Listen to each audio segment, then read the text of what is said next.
Kalau jumlah dari pelanggan kami, mungkin kami sampaikan sejarah perkembangannya, Pak ya. Januari 2020 jumlah pelanggan kami sekitar 178 pelanggan, Pak. Ini Januari 2020. Kemudian di bulan Juni ya pelanggan kami sekitar ya 2.000-3.000-an, Pak. Ya. Kemudian di Desember 2020 kami meningkat jumlah pelanggan kami menjadi 17.000, Pak. 2020. Nah, 17.000, kemudian kita kejar di Desember 2021 ya, ini menjadi 124.000, Pak. Ya. Dan sekarang itu menyentuh sekitar 150.000, Pak. Ya. Sekarang itu bisa 1 juta pelanggan. Ya. Syukur-syukur kalau bisa punya kesempatan bisa lebih daripada 1 juta.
Assalamualaikum warahmatullahi wabarakatuh. Bersama saya Bambang Sadono di kanal Inspirasi untuk Bangsa. Mudah-mudahan kanal ini selalu bisa memberi inspirasi, motivasi, dan edukasi. Kami sedang mempersiapkan beberapa video wawancara untuk ikut memberi makna 63 tahun Institut Teknologi Bandung. Sekarang saya sudah bersama dengan salah seorang alumnus ITB, yaitu Bapak Yudi Setio Wicaksono. Beliau adalah Direktur Utama PT Indonesia Comnet Plus atau yang sering disingkat dengan Icon Plus. Apa kabar, Pak? Assalamualaikum. Baik, kabar baik, Pak Bambang. Selamat pagi. Assalamualaikum. Assalamualaikum warahmatullahi wabarakatuh. Mungkin Bapak bisa mulai dengan cerita pengalaman ketika kuliah di ITB, kemudian merintis karir di lingkungan PLN, dan sampai akhirnya sekarang dipercaya menjadi Dirut PT Indonesia Comnet Plus atau Icon Plus. Silakan, Pak. Ya, baik Pak Bambang. Pengalaman kuliah di ITB memang unik saya kira ya, karena dulu pertama kali saya masuk tingkat 1 benar-benar bisa dikatakan kalau zaman dulu sebutan TPB, tingkat pertama bersama, ini benar-benar digembleng apakah kita memang siap untuk menuntut ilmu di ITB untuk selanjutnya atau tidak. Saya kira di situ. Berbagai macam tugas diberikan, begitu banyaknya dan waktunya kadang-kadang sangat mepet sekali. Dan kemudian ketika masuk ke jurusan pun, praktikum-praktikum pun diberikan tugas yang mungkin bisa kita tidak tidur 3 hari, 3 malam, kontinu ngerjain tugas dan sebagainya. Namun itu semua membawa hikmah bagi kami, mendidik kita untuk tidak boleh mudah menyerah, ya, tidak menyerah dan terus berjuang sampai titik darah penghabisan, jangan sampai menyerah sebelum selesai semuanya, ya. Nah, ini yang membuat mental kita juga kuat. Kemudian model belajarnya meningkatkan kompetitiveness di kita. Namun sinergi kerjasama pun terbangun di situ. Karena kalau ada praktikum segala kan di situ ada kerjasama dengan rekan-rekan semuanya, saling kolaborasi. Nah, hal-hal demikian ini yang memberikan, yang saya rasakan bagaimana kita di lingkungan bekerja ini sangat dipengaruhi oleh lingkungan pada waktu kita mengenyam pendidikan juga. Ya, dari sisi gemblengannya, pantang menyerahnya tersebut, kolaborasinya, dan juga tentunya pada waktu kita kerjasama ada suatu empati yang kita berikan. satu hal yang perlu kita tekankan adalah ketika kita merasa menguasai, jangan meremehkan orang lain. Itu penting yang harus kita pegang. Karena ada kalanya informasi-informasi ataupun pendapat dari sekitar itu sangat penting bagi kita untuk menentukan suatu keputusan, decision maker. Nah, ini mungkin di belakang ya, di belakang mungkin kita bisa menyampaikan apa-apa saran-saran yang kita berikan kepada alma mater yang terutama yang fresh graduate, bagaimana itu kita di tempat kerja yang baru. Intinya di ITB pengalamannya adalah mendidik kita ya, menjadi adaptif juga ya. Kebetulan saya jurusan teknik fisika, Pak Bambang. Kalau teknik fisika itu kan banyak macam mata pelajarannya, Pak Bambang. Jadi habis pelajaran soal teknik sipil, kemudian beralih ke elektro, beralih ke mesin dan seterusnya, matematik dan sebagainya berubah-ubah. Nah, sehingga model adaptif tersebut akan terbentuk ketika kita mengalami pekerjaan yang ternyata selama perjalanan saya itu berubah-ubah core bisnisnya. Nanti kami ceritakan berikutnya. Nah, kemudian saya daftar pertama pada waktu pas lulus ITB, pendaftaran saya pertama ke PLN, Pak Bambang. Nggak tahu kenapa saya daftar PLN, dan ternyata setelah tes selama 1 tahun, saya diterima di PLN, dan disitulah saya jatuh cinta kepada PLN. Nah, sehingga continue sampai sekarang saya bekerja di PLN Group. Pada waktu itu saya bekerja di PLN, diterima di PLN, kemudian ditempatkan di suatu unit di Priok, Pak Bambang, unit pembangkit. Pembangkit listrik di PLTU Priok ya. Di situ bagian dari unit PLN yang disebut dengan KJB, Pembangkitan Jawa dan Penyaluran Jawa bagian Barat ya. KJB namanya. Kemudian tahun 2000 KJB itu KJB waktu itu berubah menjadi anak perusahaan yang disebut dengan PJB 1 dan PJB 2. Nah, kemudian karena Priok di bawah PJB 1, maka saya termasuk unit di bawah anak perusahaan PLN yang disebut dengan PJB 1 yang sekarang namanya Indonesia Power. Jadi saya masuk Indonesia Power. Nah, itu Indonesia Power bergerak di unit pembangkitan, khusus untuk pembangkitan. Jadi saya bergelut di pembangkitan listrik, pindah dari Jakarta atau Priok, kemudian ke Suralaya, PLTU, kemudian ke Kamojang sebagai GM Kamojang. Pertama kali saya jadi GM di pembangkitan Kamojang, PLTP, Panas Bumi. Kemudian pindah lagi ke GM Perak Grati, PLTU dan PLTGU di Jawa Timur, tapi pembangkitan juga, Pak Bambang. Kemudian pindah ke Suralaya lagi, dan masuk ke Priok lagi sebagai GM pembangkitan di Priok, Indonesia Power. Di situ selama saya di pembangkitan, memang banyak ilmu yang saya pakai selama di kuliah ya, tapi lebih ke arah pada penerapan. Nah, di sini kami menambahkan S2, Pak Bambang. S2-nya adalah konversi energi, ya, mesin, konversi energi di UI. Sambil bekerja saya belajar juga S2. Kenapa saya ambil konversi energi? Karena di pembangkit itu sangat dibutuhkan mekanik atau konversi energi. Karena background saya adalah teknik fisika, saya harus menguatkan juga di konversi energi. Karena pembangkitan sangat membutuhkan konversi energi tersebut. Nah, kemudian tahun 2011 saya ditarik ke PLN, ditarik lagi ke PLN sebagai GM PLN wilayah Kalimantan Selatan dan Tengah. Ini kalau GM Kalsel, kalau Kalimantan Selatan Tengah itu mirip miniaturnya PLN, karena di sana ada pada waktu itu di sana ada pembangkitan, ada transmisi, ada distribusi sampai ke retail, ya itu ditangani semuanya.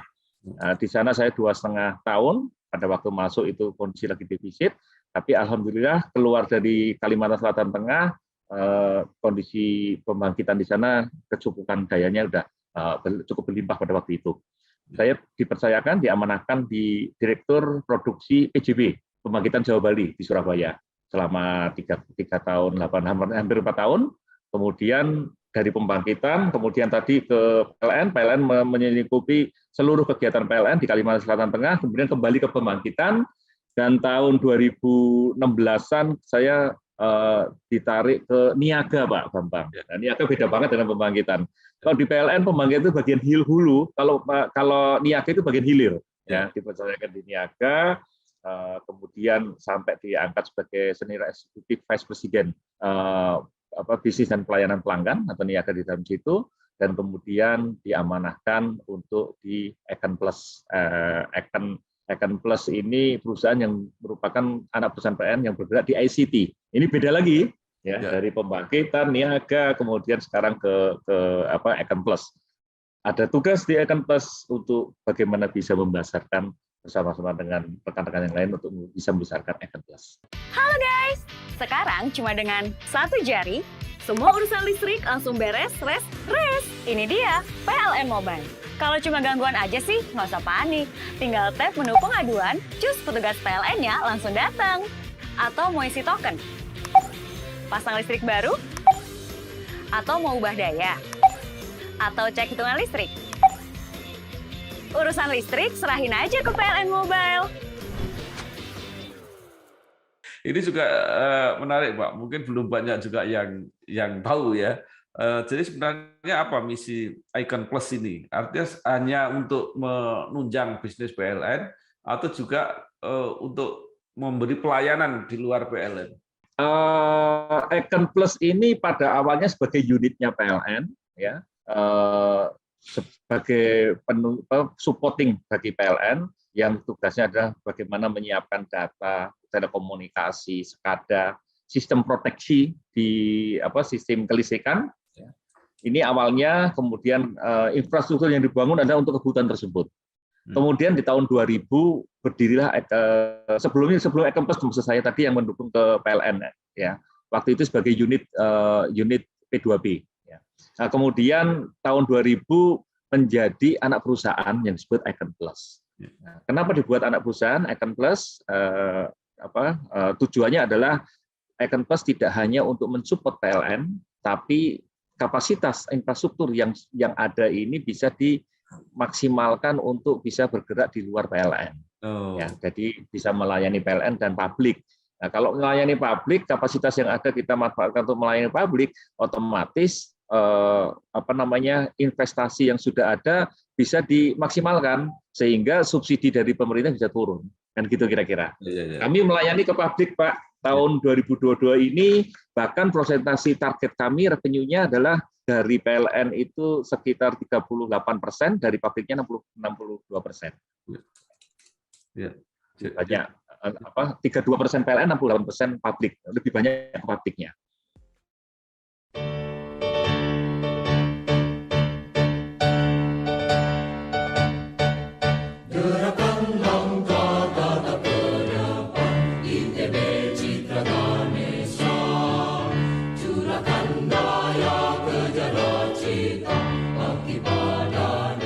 Ya, jadi luar biasa Pak ya. Jadi kalau dengan itu bisa dilakukan efisiensi atau penghematan semacam itu, ada dampaknya nggak Pak untuk konsumen PLN itu? Kalau efisiensi kita lakukan tentunya menjadikan biaya pokok produksinya PLN kan juga turun, kan gitu. Kalau biaya pokok produksi bisa turun, maka dampaknya juga kepada harga jual listriknya juga turun. Kira gitu Pak. Jadi berhubungan juga ke arah sana. Siapkan diri, teguhkan hati, tegakkan tekad pribadi, langkah dan karya nyatakan pasti, dambaan ibu pertiwi, hai putra bangsa insan bersama. Nah, juga yang menarik produk konkretnya ini apa Pak? Kan di situ disebut ada Stromnet, ada Stromnet TV. Mungkin bisa diterangkan ini. Jadi produk kami itu ada produk yang untuk korporasi, kemudian juga untuk yang retail, Pak. Ya. Yang untuk korporasi ini adalah untuk PLN dan juga untuk publik. Yang publik itu adalah untuk perusahaan-perusahaan seperti untuk government dan umum, ada finance ya, ada bank atau finance, kemudian ada juga manufaktur dan sebagainya. Nah, kami melayani beberapa produk, yaitu produk connectivity ya, fiber optik untuk internet, Metro, ya. Kemudian juga aplikasi-aplikasi, ya. Dan juga kalau di PLN kami bisa masuk sebagai kami di PLN ditetapkan oleh PLN Icon ini menjadi IT enabler bagi PLN, Pak. Dalam menunjang proses bisnis PLN, maka peran Icon Plus adalah mendukung secara penuh terkait digitalisasi proses bisnis PLN. Ini dari hulu sampai dengan hilir, ya, pembangkitan, transmisi, distribusi, dan retail. Ini baik penyediaan infrastruktur maupun kontennya itu dilakukan oleh Icon Plus.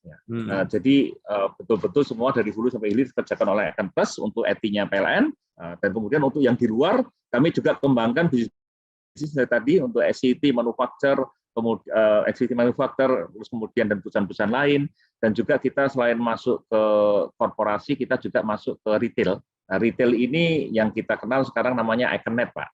Dulu Stromnet, tapi sejak April 2021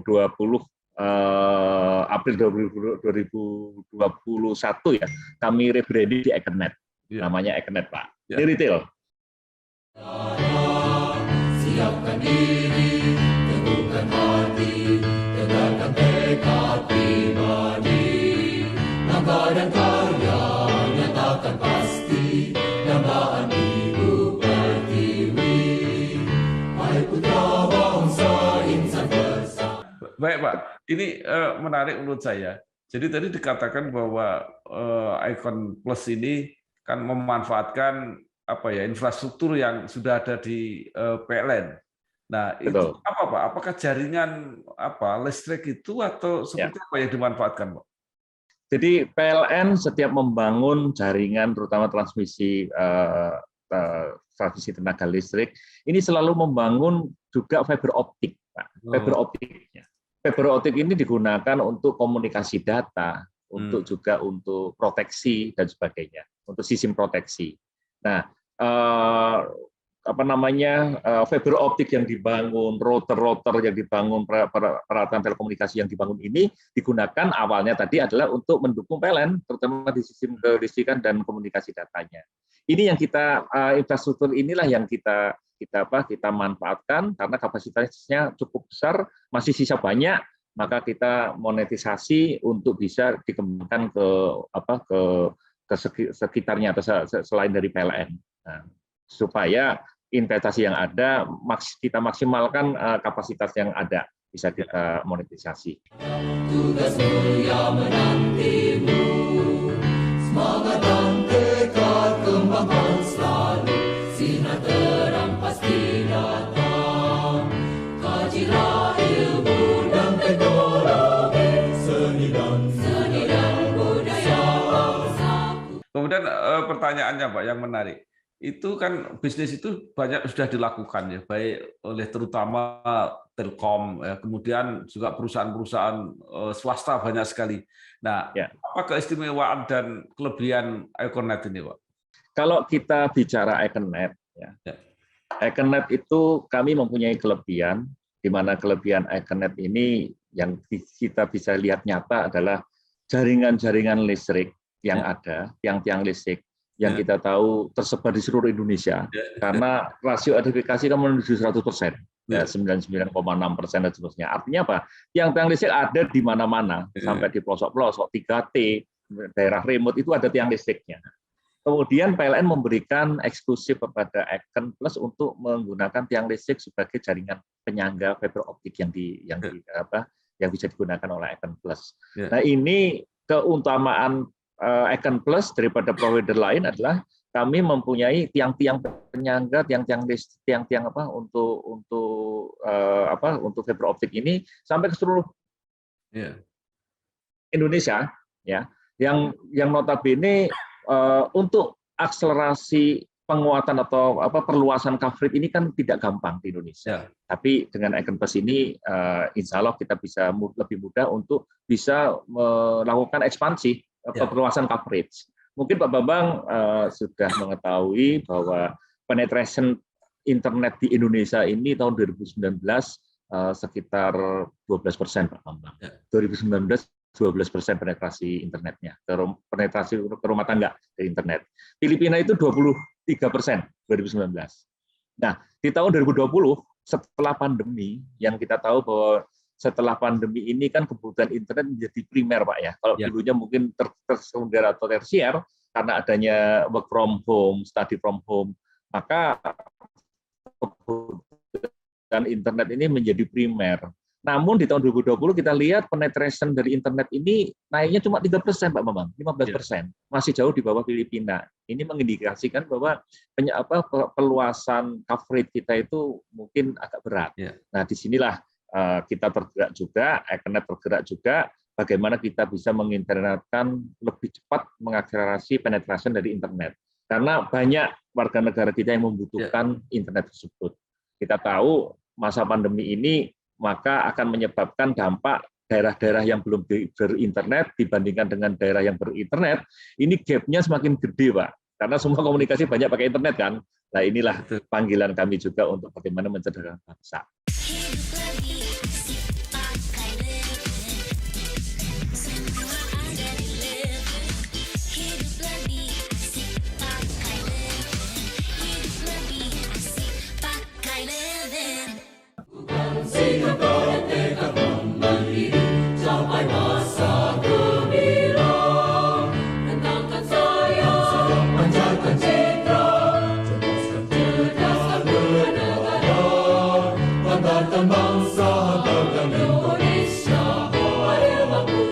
Ya Pak, kalau tidak salah itu kan jadi apa ya, program pemerintah Pak ya untuk mengkonekkan seluruh wilayah di Indonesia ini. Jadi ini kan peluang yang luar biasa.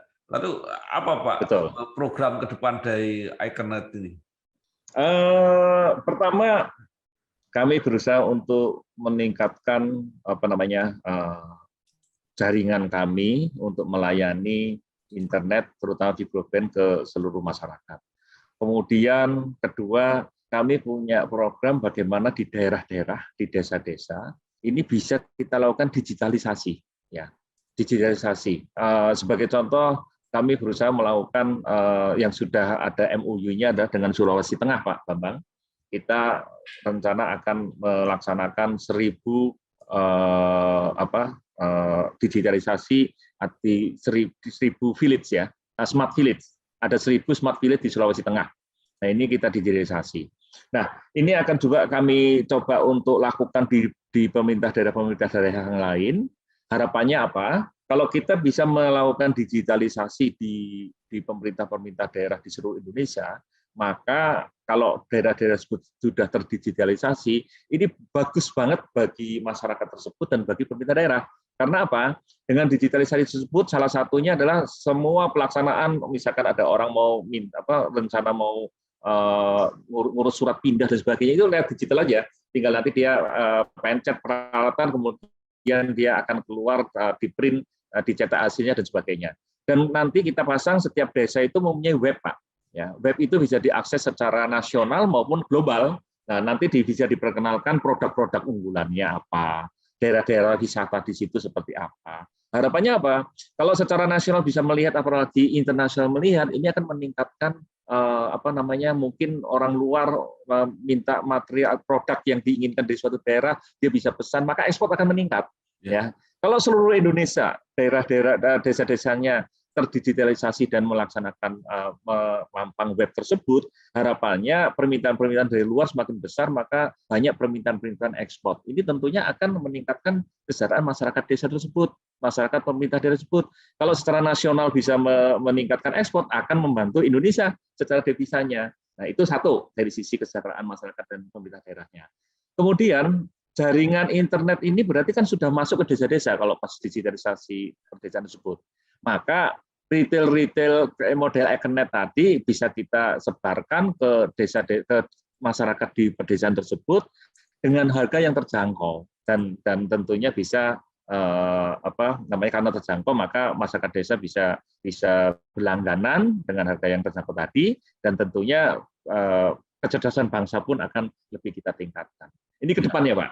Karena kalau langsung kami ke daerah, Pak, kita tarik retail ke daerah, itu biayanya tinggi sekali dan tidak layak secara finansialnya. Sehingga melalui kami sebut dengan B2B2C, ya, melalui Pemda tadi kita bangun digitalisasi desa-desa, B2B. Setelah jadi networknya ada, maka kita lari ke B2C, lari ke komersial tadi yang retail ini, biar harganya terjangkau.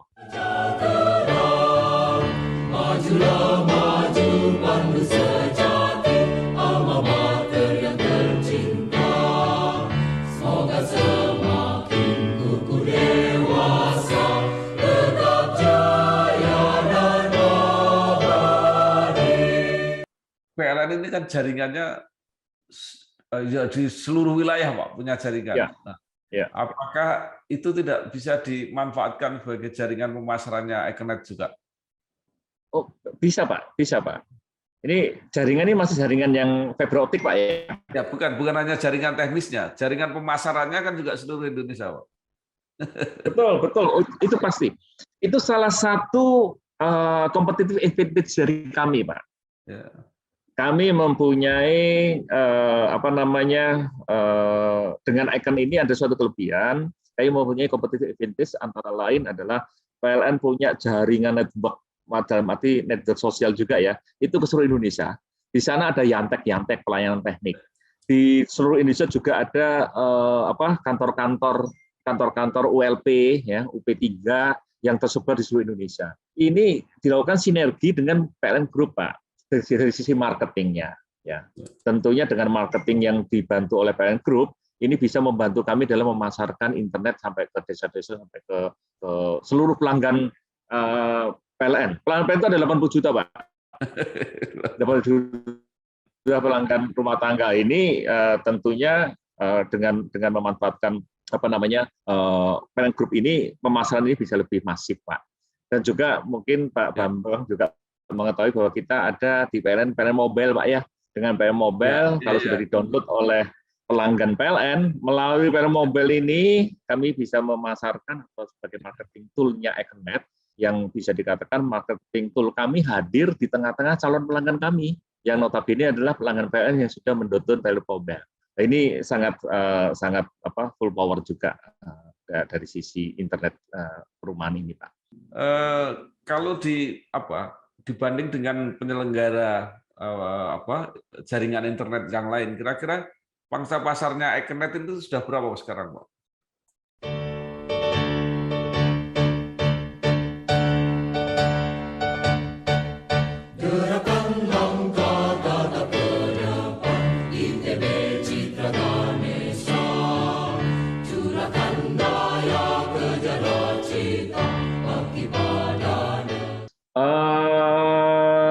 Kalau jumlah dari pelanggan kami, mungkin kami sampaikan sejarah perkembangannya, Pak ya.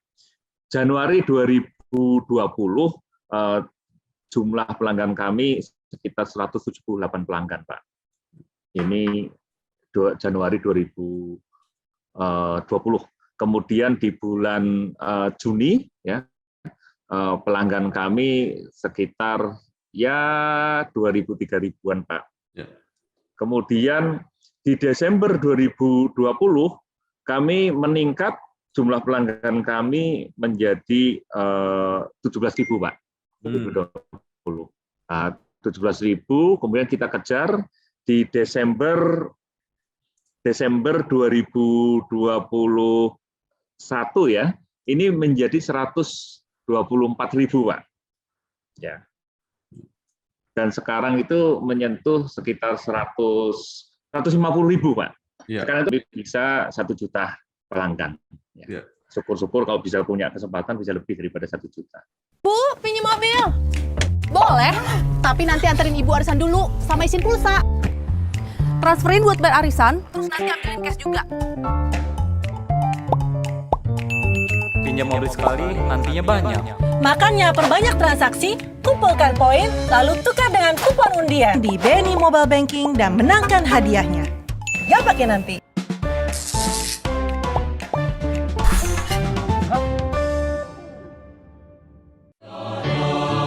Siapkan diri, teguhkan hati, tegakkan tekad pribadi, langkah dan karya nyatakan pasti, dambaan Ibu Pertiwi.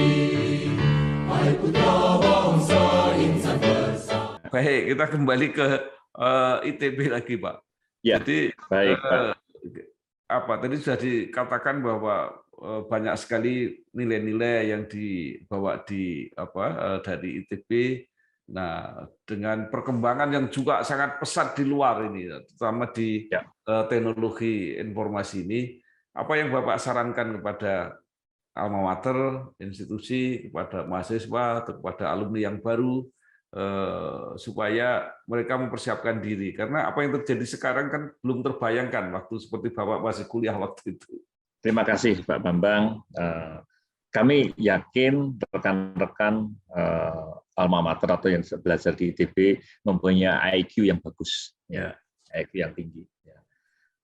Dalam bekerja memang kita selain IQ kita memerlukan EQ, external question, di mana EQ ini katanya tingkat keberhasilan dalam kita bekerja itu sekitar 80%-an bisa mengambil keberhasilan tersebut.